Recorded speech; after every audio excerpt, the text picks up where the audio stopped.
Dancing Drum, a Cherokee Legend. Written and adapted by Terri Cohlene, illustrated by Charles Reasoner, and designed by Vic Warren. One day long ago, when souls could still return from the land of the spirits, the sun looked down upon the earth. "The people of the mountain do not like me," she said to her brother the moon. "See how they twist up their faces when they look to the sky." "Ah, but they love me," replied the moon. "They smile when they see me, and they make music and dance and send me songs." This did not please the sun, for she thought she was more important than her brother, and more deserving. That night, as she always did, the sun visited her daughter for the evening meal.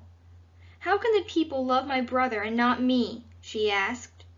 "I will show them it is unwise to offend me." And the next morning, followed by the next and the next, she sent scorching heat onto the land. During this time of the angry sun, there lived in a small Cherokee village a boy named Dancing Drum. He saw the suffering of his people. The crops no longer flourished, the children no longer laughed, the old women no longer gossiped, and the river, Longman, was drying up. Soon there would be no water even for drinking. Dancing Drum went to the shaman and asked, "Why is Grandmother's Sun burning the land and the people? How can we make her stop?" The shaman drank the last drop of water from her drinking gourd. "I do not know," she said, "but in a dream a woodpecker came to me and told me to go to the little men in the wood. Alas, I have grown too weak to travel. You are young and strong. It is up to you to go." Honored to be chosen for such an important mission, Dancing Drum followed the shaman's directions and soon found the little men in the wood. "How can we make Grandmother's Sun stop burning the people?" he asked them. "You must go to the land of the Sky People and kill the sun before she destroys us all," they said. "First, take these snake rattles and tie them onto your moccasins." As soon as he did this, Dancing Drum felt a strange tingling flow from his heels to his head. Suddenly he could not move his arms, and when he tried to move his legs, he only heard shaking of rattles. He called for help. "Hiss!" was all he could say, for he had become a snake. "Do not worry," said the leader of the little people. "You will be yourself again when your task is complete." He pointed to a small opening in the underbrush. "Now follow this path to the house of the sun's daughter. In the morning, when the sun comes out, bite her quickly." Soon, Dancing Drum became used to the side-winding movements of his new body. He slithered along the path into the woods, up the tallest mountain, and through the mist to the clouds themselves. At last he came upon a large domed house made of mud and cane. It was the house of the sun's daughter. Since it was near dawn, Dancing Drum hid behind the clay pots stacked outside the door. "I'll catch the sun as she comes out," he thought. But when the door opened, she rushed by him so quickly he didn't even have time to strike. He would have to be more alert next time. He slept through the day, and as twilight approached, Dancing Drum was ready. This time, when the sun drew near, he tensed to spring at her. But at the last instant he turned away, blinded for a moment by her brilliance. "I must try again," he vowed, "and this time I will not miss." Through the night he waited. As soon as he heard stirrings from inside the house, he slithered to the door and closed his eyes. "Forgive me, Grandmother's Sun," he hissed. A moment later the door opened and Dancing Drum struck. He felt his fangs sink deep into her ankle, but when he looked, he saw that it was not the sun, but her daughter who lay dead on the ground. Just then Dancing Drum shed his scaly skin. He was a boy once more. With the sun's wail filling the air, he ran from the land of the Sky People. Over the clouds he went, through the mist and down the tallest mountain. After many days he reached his village. There, the chief was holding council. "At last we have relief from Grandmother Sun's burning heat," he said. But in her sadness over the death of her daughter, she no longer leaves her house. He pulled his robe tighter around his shoulders. Now the people are cold and in darkness. Stepping into the chief's circle, Dancing Drum announced, "I am the cause of this darkness. I stopped the heat, but our suffering grows worse. I will go to the land of the spirits and bring back the daughter of the sun. Then our grandmother will once again smile upon the people." Once more Dancing Drum consulted the shaman. "Take 6 others with you," she advised, "and a large basket. You will find the daughter of the sun dancing with the ghosts of Shunjanai. Each of you must touch her with a sour wood rod. When she falls to the ground, put her into the basket and secure the lid. Then bring her back here."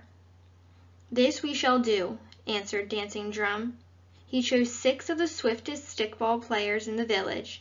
They were about to leave for the darkening land when the shaman cautioned, "Once you have her in the basket, do not lift the lid."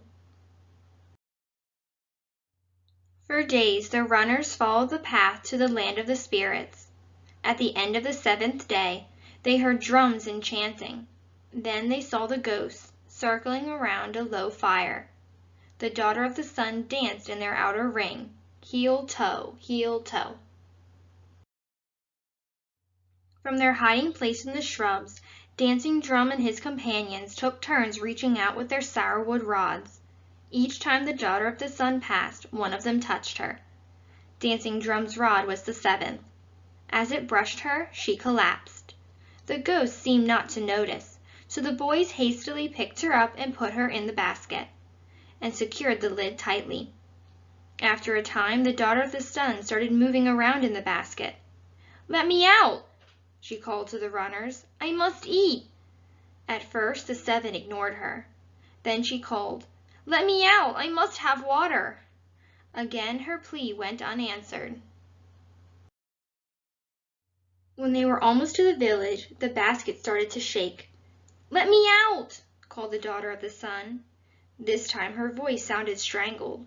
"I cannot breathe," she croaked. Dancing Drum was afraid she might die again, so he opened the lid a tiny crack. Suddenly a flapping sound came from inside the basket, and a flash of red flew past, followed by the quish, quish, quish cry of a red bird. Not sure what had happened, Dancing Drum quickly refastened the lid and hurried with his companions back to the village. Once there, the shaman opened the basket. It was empty. The daughter of the sun had been transformed into the red bird. "You disobeyed," the shaman said to Dancing Drum. "For this, souls can no longer be returned from the land of the spirits." Dancing Drum hung his head, and Grandmother Sun, watching from the sky world, began to weep. She cried so hard her tears filled Longman to overflowing, threatening a great flood over the land. "What shall we do?" the people cried. "We shall sing," declared Dancing Drum. So the people put on their most beautiful clothes of embroidered buckskins. They wore necklaces of deer and panther teeth and painted their faces white. They lifted their faces to the sky and chanted for Grandmother Sun. They drummed and kept rhythm with their gourd rattles. But still Grandmother Sun grieved. Finally, Dancing Drum left the singing and went to his lodge for his own drum. It had been a special gift from his grandfather. He filled the hollow log with water and dampened the groundhog skin. At last he was ready. Returning to the group of singers, he sat and began playing his own song. From the land of the Sky People, Grandmother Sun heard the new music. She stopped crying and looked down to see her beautiful people smiling up at her. She saw them offering their special dances, and she heard their special song. Dancing Drum lifted his face to the sky as he played from his heart for his ancestors, for his people, and for his land. As he played, Grandmother Sun came out of her house once again to smile down on her children of the mountain. Now we're going to learn more about the Cherokee people from which this story originated. Cherokee Homeland. The ancient homeland of the Cherokee was the mountainous regions of present-day Georgia, Tennessee, and North Carolina. The villages were surrounded by palisades, consisting of 3 rows of upright poles. A large round council house occupied the center and was located near the chief's dwelling. These were surrounded by the dozen or so domed houses belonging to the rest of the people. Several families occupied each house, which was circular and about 25 feet across. The walls were made of mud and grass, topped by a basket-woven roof. In the winter, mats of cattails, branches, and corn husks were added to the outside walls for extra protection. When gold was discovered on their land, the U.S. government forced the Cherokee to give up their property. In the winter of 1838, escorted by armed soldiers, the entire tribe traveled on foot to a reservation set aside for them in Oklahoma. The journey was called the Trail of Tears. Of the 13,000 who started out, 4,000 people died. A small number who were able to escape or avoid capture hid in the mountains and were later able to purchase land and establish the Eastern Cherokee Band. Cherokee People. They called themselves Ani-Yan-Wea, meaning real people. Cherokee comes from the Choctaw word Cherokee, which means mountain people or cave people. The Cherokee were farmers. The men worked the soil while the women and children planted, tended, and harvested the crops. Women also wove mats and baskets, cooked, made clothing and pottery, gathered nuts, and cared for the children. Important occupations for a Cherokee male were ball player and warrior. They hunted and made tools and weapons. They were also responsible for building canoes and the house frames and roofs. The people had a great respect for nature. With the help of their shamans, they looked for guidance from the spirits of the sun, moon, and stars, as well as plants, animals, and elements. Each year, several festivals were held to celebrate planting and harvesting of the corn. The people made drums and rattles and painted their faces. White, for example, represented happiness. The Cherokee were known as one of the 5 civilized tribes. This is because of their early adaptations to the ways of European settlers. By 1837, the Cherokee had a written language, credited to a man named Sequoyah, a constitution, newspaper, schools, court, and churches. They fought injustices through the U.S. court system, but were stripped of their rights by a president and Congress influenced by settlers' greed. Food and clothing. Most of the Cherokees' food was provided by their farms.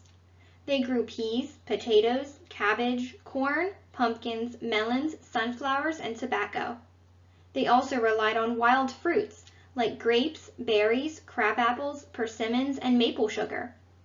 They ate fish and game such as buffalo, deer, bear, raccoon, birds, and possum.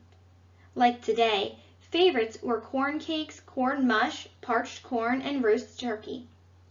Cherokee men and boys wore deerskin breechclouts and moccasins. Women and girls wore short deerskin skirts.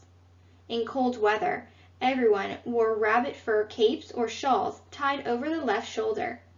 They decorated their clothing with dyed porcupine quills and wore jewelry made of bones and teeth. Cherokees today. Today, the Cherokee are among the largest groups of Native Americans in the United States and continue to maintain an efficient form of self-government. Like most Native Americans, some continue to live on established reservations, either in Oklahoma or North Carolina. Many work in oil, tourism, timber, farming, or art, while others have joined the non-native populations of cities and towns.